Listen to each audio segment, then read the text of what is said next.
We will continue to review from the text of the Lucid Word, which is dedicated to granting its listener, its student, its reader, most of the obligatory knowledge of the religion, the personal obligatory knowledge of the religion, that religion that each of the accountable ones, the males and the females, must know. And alhamdulillahi rabbil alameen, we have reached in the chapter of purification and prayer, we have reached the section dedicated to clarifying the integrals of prayer. And in reviewing what we went over in our last session, the author said that the integrals of prayer are 17. And the first integral, and when we say integral, an integral of the prayer, this is a part of the prayer that without it being done and being done correctly and validly, then the prayer itself would not be valid. And the first integral is the intention in the heart to perform the prayer. And know that not uttering the intention with the tongue does not affect the validity of the prayer as long as the intention was established in the heart. And this intention, it must coincide with the opening statement of Allahu Akbar. And this intention, it is mandatory to specify in the intention the cause of the prayer. And what we mean by the cause of the prayer is something that is a reason of why this prayer is being performed.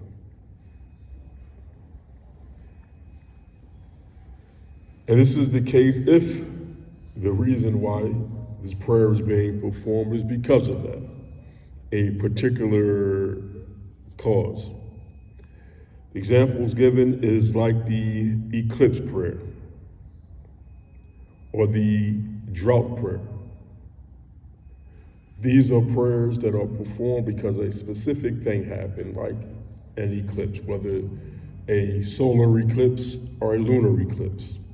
When these things happen, it is recommended, it is a sunnah act to perform these particular prayers. Or, for example, the drought prayer. When the folks are hit by the lack of rain, the water, it is recommended, it is a good sunnah practice for them to perform the drought prayer, where they would go out in their, not dressed up in their best clothes. They would go out humbly. They would perform the drought prayer, seeking the mercy from Allah. So this is a prayer that has a cause. And if it is a prayer like this that has a cause with that intention, with that opening intention, you would include that this is the cause, this is the reason why he's performing this prayer. Or else one must specify the time of the prayer. If the intended prayer is based or is prayed because of a particular time. Like what? Like the Asr prayer. The Asr prayer is prayed at a particular time. That time is when the shadow of an object reaches the length that it was when the sun was at its apex, plus the length of that object itself. So that's a particular time. Or the duha prayers. which are the mid-morning prayers that are prayed after the sun has risen. So Fajr is over, and the sun rises to the point where it's in the sky more than a sphere, and it remains until Dhuhr time. So if a prayer was based on a time, then one would in his intention specify that time. And it is a requirement to specify it being obligatory when it is so. So if the prayer is an obligatory prayer, like the Asr prayer, then he has to, in making that intention, he's intending that he is performing this obligatory prayer when it is an obligatory prayer. The author said, hence, on account of what was mentioned before, the valid intention, for example, I now pray the obligatory Asr prayer, and the like. And remember, we said that it is not an obligation that one would actually utter with his tongue, with his mouth, say this intention. Rather, it's enough for him to have it in his heart. And know, I remind you, as I remind myself, that this intention, it is an easy matter. It's easy for one to have this intention. It's something that is in the heart. Why is he doing what he is intending to do, this act that he's going to do? There was an example given. There were two sheikhs sitting next to each other, giving a class together. One was speaking all of it in Arabic, and another was interpreting for him. And the sheikh that was giving the class, and he was saying everything in Arabic, and the other one he was interpreting for him. He took a thing like a ball, something like that. And so he took a thing and he tossed it to that one that was interpreting for him. And that one caught it. And mashallah, he made it clear that this one that caught it, he had the intention to catch it. So this is how the intention is. It is easy. So don't let the shaitan, the devil, play with you with this. Alhamdulillah. The second integral is to say Allahu Akbar loud enough to hear oneself. And this saying something loud enough to hear oneself, it is required in every verbal integral. And one does not have to yell. Your mouth is so close to your ears, as if they're connected all inside your head. So one doesn't have to say very, very loudly these things, but loud enough that he can hear himself. And if he finds himself in a place that is very noisy, maybe he's on a subway platform and the train is going by, so it gets very noisy. He doesn't have to then raise his voice. It's loud enough that he would normally be able to hear himself, had it not been very noisy, for example. That's good. So the author says, the second integral to say Allahu Akbar loud enough to hear oneself, as is required in every verbal integral, such as Al-Fatiha and the last Tashahhud. When saying Allahu Akbar, one must not elongate the first letter of the name of Allah, the Hamza. So he wouldn't say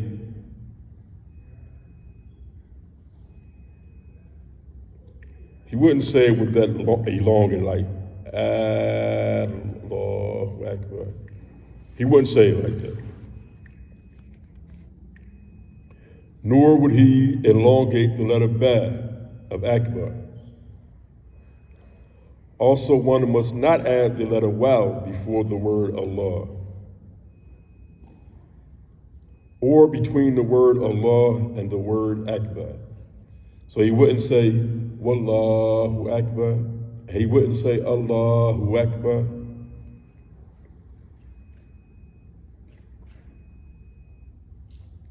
It is also prohibited to replace the letter Hamza in the word Akbar with the letter Waw. One's prayer is legally not considered to have begun if the opening Allahu Akbar is miscredited in such a manner. So this opening saying of Allahu Akbar, this is the Takbiratul Ihram. This is the takbir that places him in the status of performing the prayer. And like the ihram of Hajj, there are certain things that he could do before it would not have been haram, but once he's in the state of ihram, there are things that are forbidden for him. And he is officially within the prayer. So had he failed in his saying Allahu Akbar, it's as if he would not have even initiated his prayer. So what he did next, it would have the status of something that's not done in the prayer, so it wouldn't be the prayer. The third integral is to stand for the obligatory prayer. Even if the prayer were another, a vowed prayer or a janazah funeral prayer. Because once he makes a vow to perform a prayer, well, this prayer is an obligation. And the janazah prayer, the funeral prayer, while it may not be a personal obligation upon him, it's a communal obligation upon those who know of the death of this Muslim. But it is an obligatory prayer. It has to be done. So he has to stand, if able, for the obligatory prayers. Now, if it's a prayer that is not an obligatory prayer, a sunnah prayer, he's not obligated to stand. He can sit. He can lie down, for example. But with the obligatory prayers, he must stand, if able. The author said, this is done by standing on one's feet with one's spine upright. Those who are unable to stand pray while sitting down. If unable to sit, then they pray while lying down on their sides. And if unable to do this, they pray while lying on their backs. The fourth integral is to recite the surah of Al-Fatiha. And this is done whether one is the imam or the follower, the ma'moom. Or if he's neither of the two, he's not the imam, he's not the ma'moom, he's praying by himself. In all of these cases, according to Imam Ash-Shafi'i, he recites Al-Fatiha loud enough so that he can hear himself. All of the verses of Al-Fatiha must be recited, including the Basmalah, because it is the first verse of Al-Fatiha. Bismillahir Rahmanir Rahim. And doubling the letters that must be doubled. And there are 14 of these doubled letters. And it is also mandatory to maintain the succession and order of the surah. That means not to pause between the words of Al-Fatiha longer than one usually pauses to take a breath while speaking. So he doesn't have pauses in between his recitation, besides what he does to take a breath. It is also mandatory to articulate its letters properly. And the letter sword, it deserves more attention, owing to the abundant number of people who do not articulate it from its proper point of articulation. Rather, they pronounce it between the letter sin and the letter sword. So they say something that is not a sin nor a sword, something in between that. The author said, and the person is required to avoid the error while reciting Al-Fatiha, which breaches the meaning of the verse. And if it breaches the meaning of the verse, either by giving it a new and different meaning, such as applying the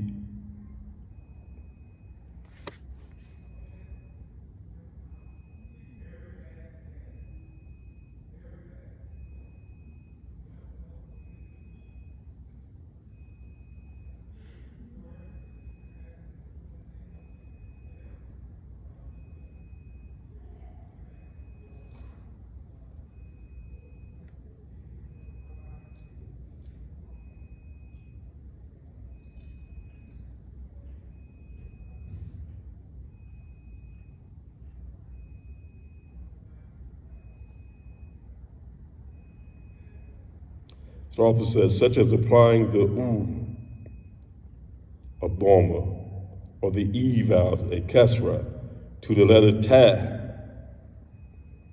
of the word anamta. So had one applied the Dhamma, said anamtu, or the kasra, said anamti, this is not valid because it's giving it a new and different meaning, or a different meaning. Or by making it meaningless, such as saying Aladina with the letter Z instead of the Dal. So had one said Alazina, it makes it meaningless. And in both of these cases, this is incorrect. It's an error that breaches the meaning. Now, the error that does not breach the meaning is sinful. However, it does not invalidate the prayer. The example of that is given is such as applying the eval, the kasra, to the letter nun in the word na'budu. So had one said na'budu, while it would be sinful had they made that error,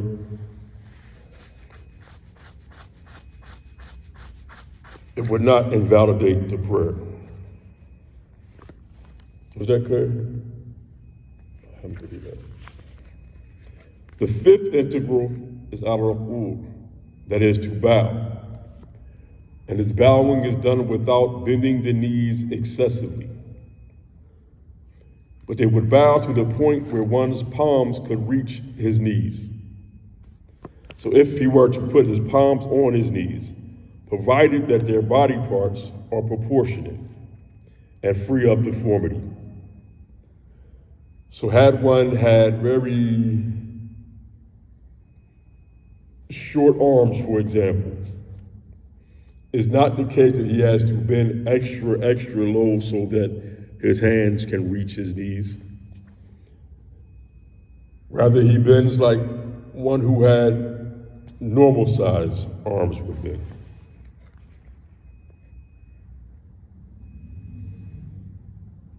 Therefore, it is not sufficient if one bows down until only his fingers could touch the knees. Rather, he would bend until his palms could reach the knees. The sixth integral is al-tuma'nina, after bowing. The author said, the sixth integral is at-tu'manina, after bowing, for the duration of saying Subhanallah, i.e. for each bone to settle in its place simultaneously. Okay.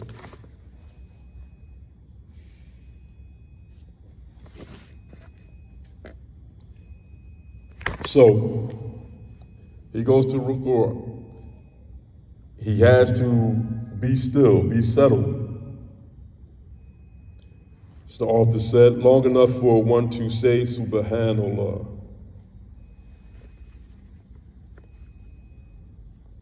And then he's on to the seventh integral. And the seventh integral is our i'tidal, which is to return to the position that he was at before ruku'. So he started out, he stood to pray. He made his intention while saying Allahu Akbar. He recited Al-Fatiha. He made sure that all of the rules of Al-Fatiha, he followed them. Then he went to ruku'. While he was in ruku', then he made sure that he had this stillness, this i'tidal. He made sure he was still. Then he comes back up to the position that he was in before, which was what? It was standing.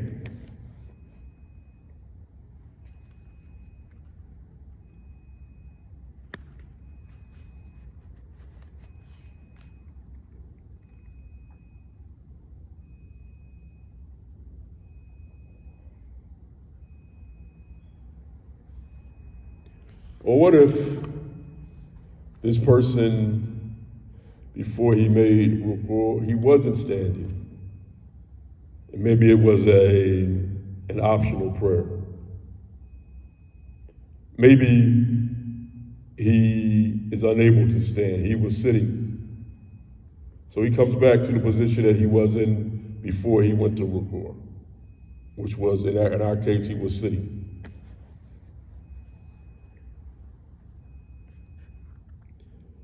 The eighth integral is tu'manina and the i'tidal.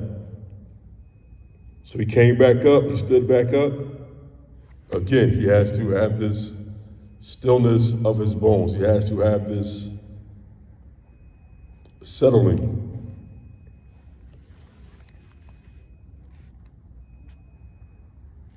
After that, the ninth integral is for him to prostrate twice. And he does this in each rak'ah. And he does this by, the author says, by pressing all or part of one's bare forehead onto his place of prayer.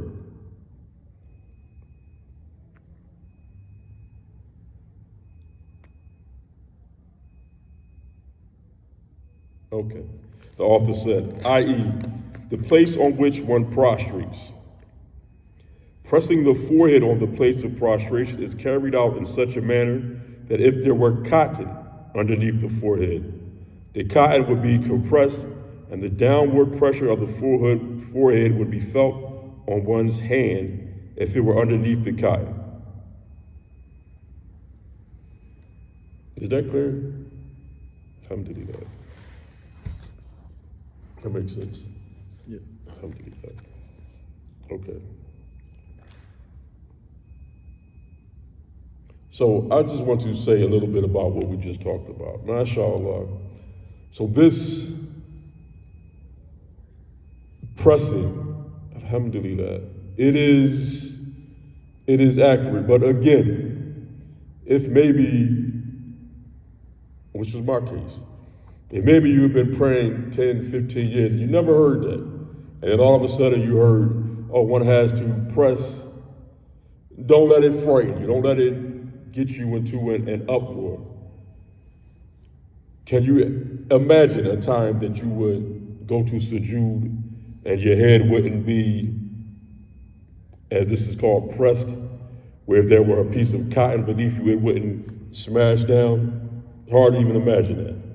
So don't let it be a sense of trouble for anyone. It is also a requirement that sujood is performed while keeping the lower half of one's body higher than the upper half, along with placing even a small part of one's knees, part of the inside of one's hands, and the bottom part of one's toes on the place of prayer. What is the bottom part of one's toes? It's commonly referred to as the toe pad. It's this part here, the bottom part of one's toes. Unlike the forehead, these parts are not required to be uncovered. So who said the forehead had to be uncovered? We didn't mention that, but know that part of the forehead has to be uncovered.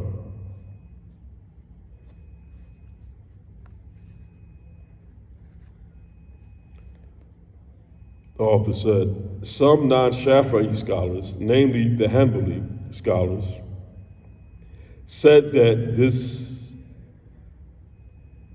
part of the lower half being higher than the upper half is not a condition. Therefore, according to this saying, if one's head was higher than his buttocks while making sujood, his prayer would still be valid.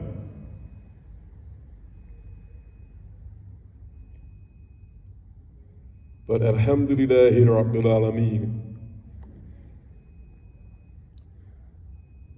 if one were to follow these Hanbali scholars,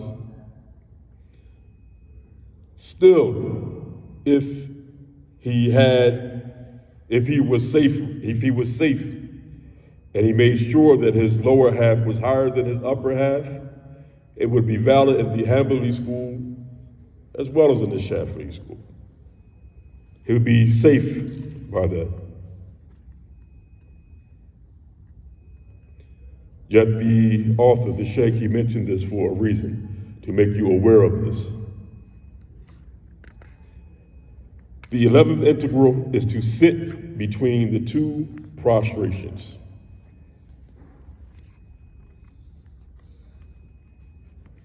And sitting, what is this sitting? The sitting, this jalisa, it is to rest one's bottom upon something. So one can sit on the floor like I'm doing now. One can sit on his feet as one might do in the prayer. One can sit in a chair where he's resting his buttocks upon something. He can sit so-called Indian style with his legs crossed or with his legs out in front of him. These are examples of sitting. What is not sitting is kneeling. If one is kneeling, he's not sitting. If one is, and maybe you've seen it before, if one is sitting where his bottom part is not resting on something, it's suspended mid-air, like this. It's not laying on something, just up in the air like this. This is not sitting.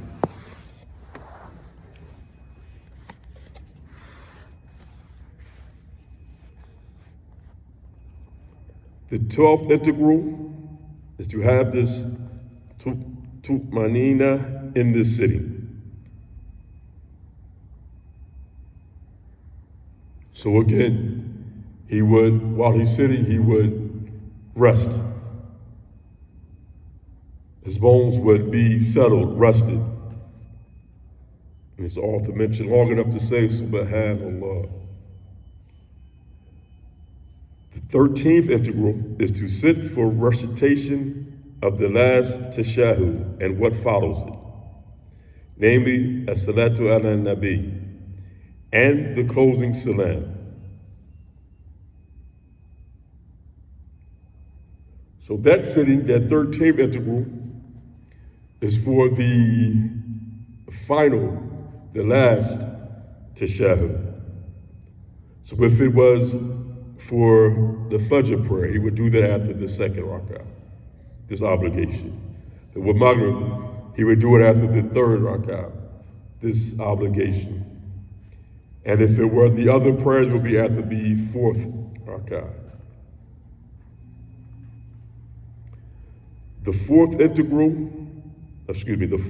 integral is the last tashahhud.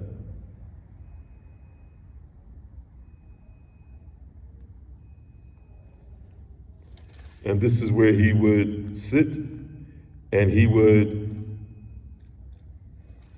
say the last tashahhud. And the 15th integral is as-salatu ala nabi. The minimum of that for him to simply say, Allahumma salli ala Muhammad, or something like that, a similar phrase.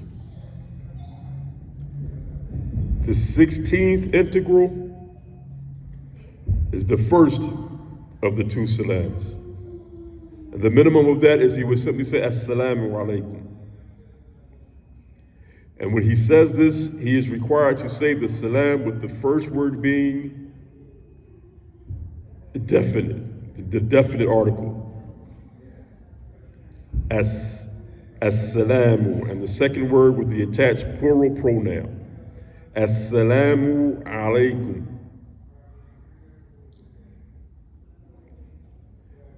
It is also a condition to observe succession without lengthy interruption between the two words. So he wouldn't say Assalamu alaikum. He would say that successively. And the 17th integral is to observe the aforementioned order of the integrals of prayer as they were previously enumerated, as we went through them.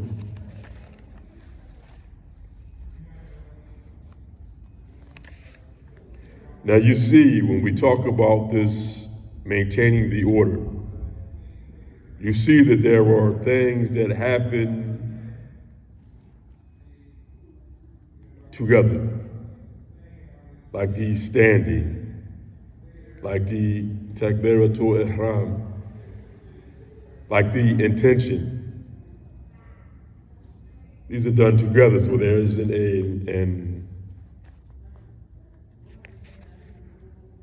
as if they're done together, not one after the other. And the two, we went over the integrals. We mentioned to perform two prostrations. And then we said another integral is to sit in between those. So like that. The author said, therefore, intentionally neglecting maintaining that order by prematurely bringing forward a verbal integral, namely the closing salam, or a physical integral, such as intentionally prostrating, going to sujood before bowing. When doing this intentionally, invalidates the prayer, as if he is disregarding the sanctity of the prayer. However, if he forgot to perform an integral, then he must return to it. He has to return to that integral that he forgot. And then he would continue on with his prayer. Unless he did not remember leaving out the integral that he missed, until he is performing the same type of integral or what comes after it. If that's the case, then he would complete the cycle. Because the integral in the current cycle took the place of the forgotten integral in the previous cycle. So the incomplete rak'ah that was missing integral is now considered complete. And what was performed in between the omitted integral and its similar in the following rak'ah is disregarded. For instance, if one does not remember leaving out bowing until after one bows in the subsequent cycle, or he didn't remember that he left out bowing until he reached the subsequent sujood, which is after that bowing, then that rak'ah that he forgot that bowing in is incomplete. But now it's considered complete upon performing the bow. Thus what was performed in between is nullified, and he has to make up that rak'ah.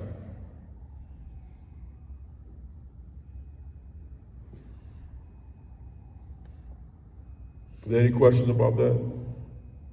Or anything we went over?